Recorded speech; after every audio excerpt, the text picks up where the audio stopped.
Hello and welcome everyone. मेरा नाम है उत्तम और स्वागत है आप सबका एक बार फिर से उत्तम झा यूट्यूब चैनल के कहानी सीरीज़ के दूसरे एपिसोड में। तो जल्दी से ईयरफोन्स लगा लीजिए। डोंट वरी, यहाँ कोई गाली गलौज नहीं होने वाली है। ईयरफोन्स लगाएंगे तो आपको इस पॉडकास्ट का मज़ा और अच्छे से आ पाएगा। तो चलिए आज की स्टोरी को हम शुरू करते हैं। और आज की स्टोरी का टाइटल है यानी शीर्षक है नाव का छेद। मगर उससे पहले अगर आपने अभी तक हमारे YouTube चैनल को सब्सक्राइब नहीं किया तो कर लीजिए, क्योंकि यहाँ पे हर दूसरे दिन मैं आपके लिए एक मोटिवेशन और इंस्पिरेशन से भरी स्टोरी लेकर आता हूँ। और साथ ही साथ इस चैनल पे आपको motivation, self development, self improvement, life skill से रिलेटेड ढेर सारी वीडियोज़ मैं लाता रहता हूँ, जो कि आपके लाइफ ग्रोथ में एक बहुत ही अहम हिस्सा निभाएंगी। तो प्लीज़ इस चैनल को सब्सक्राइब कर लीजिए और बेल आइकन को भी दबा दीजिए। तो चलिए अब बिल्कुल भी देर नहीं करते हैं और शुरू करते हैं आज की स्टोरी। मछलियों का एक बहुत बड़ा व्यापारी नदी के किनारे ही अपने आलीशान बंगले में रहता था। उसके दो बहुत ही प्यारे मगर बहुत ही नटखट बेटे थे। एक दिन उस व्यापारी ने नदी के किनारे अपने पुराने पड़े कुछ नावों को पेंट कराने का सोचा। तो बाज़ार से एक पेंटर को बुलाया गया।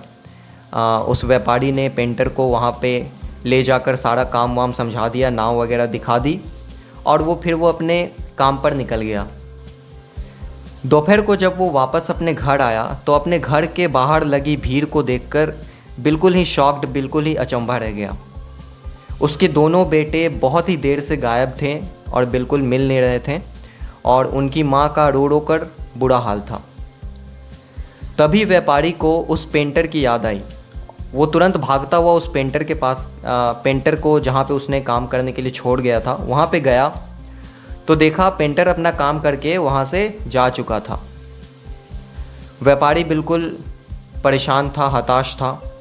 उसने मछुआरों की एक टोली ली, गोताखोरों की एक टोली ली और नदी में निकल पड़ा अपने दोनों बेटों को ढूंढने, क्योंकि वहाँ से एक नाव भी गायब थी।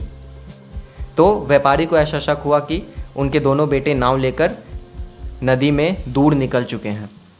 तो वो निकल पड़ा अपने दोनों बेटों को ढूंढने। बहुत आगे गया तो उसे अपने दोनों बेटे दिखाई पड़े काफ़ी दूर।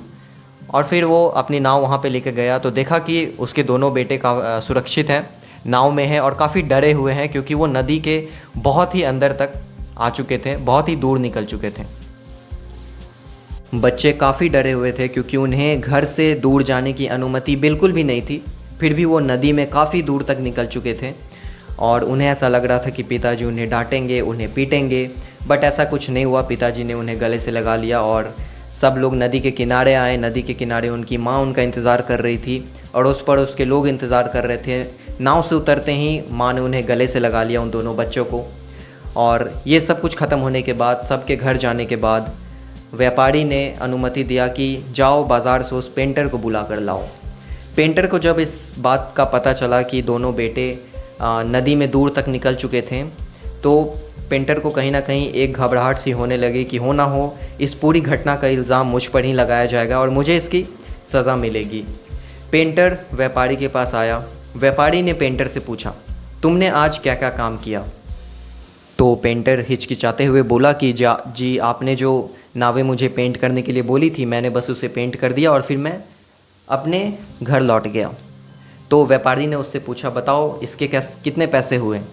तो पेंटर ने जवाब दिया कि जी इसके 500 रुपये हुए। पेंटर बहुत ही डरा हुआ था, लेकिन व्यापारी अपने कुर्सी पे से उठा और पेंटर को उसने गले लगा दिया और उसने बोला कि नहीं, इसके 500 रुपये नहीं हुए, इसके 50,000 रुपये हुए। और व्यापारी ने उसके हाथ में एक 500 का गड्डी थमा दिया।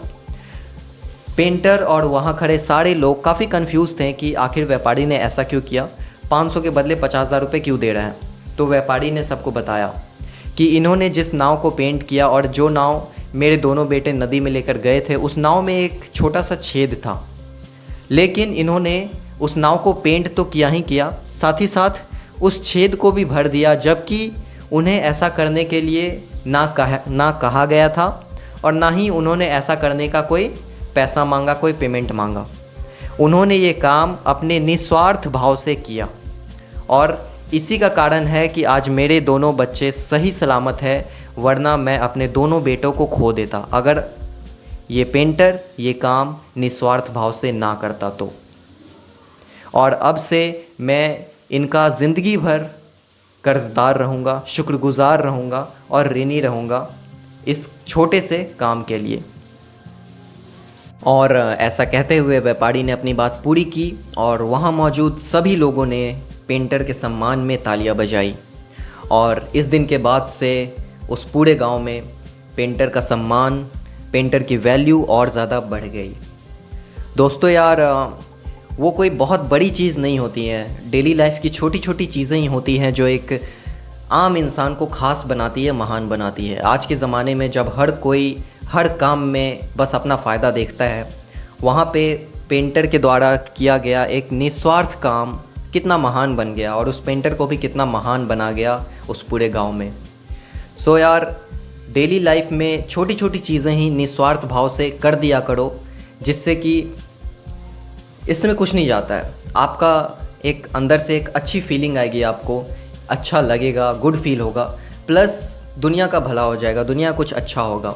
और इस चीज़ को आप, अगर आप कॉर्पोरेट जॉब करते हो, अगर आप बिज़नेस करते हो, तो जितना आपके बॉस ने आपसे मांगा है, जितना आपके कस्टमर ने आपसे मांगा है, उससे अगर थोड़ा सा एक्स्ट्रा करके देते हो तो आपके बॉस के मन में, आपके कस्टमर के मन में आपकी एक एक्स्ट्रा इज़्ज़त बनती है, आपकी एक एक्स्ट्रा वैल्यू बनती है। सो इस कहानी से तो हमने यही सीखा। आपने क्या सीखा कमेंट करके ज़रूर बताइए।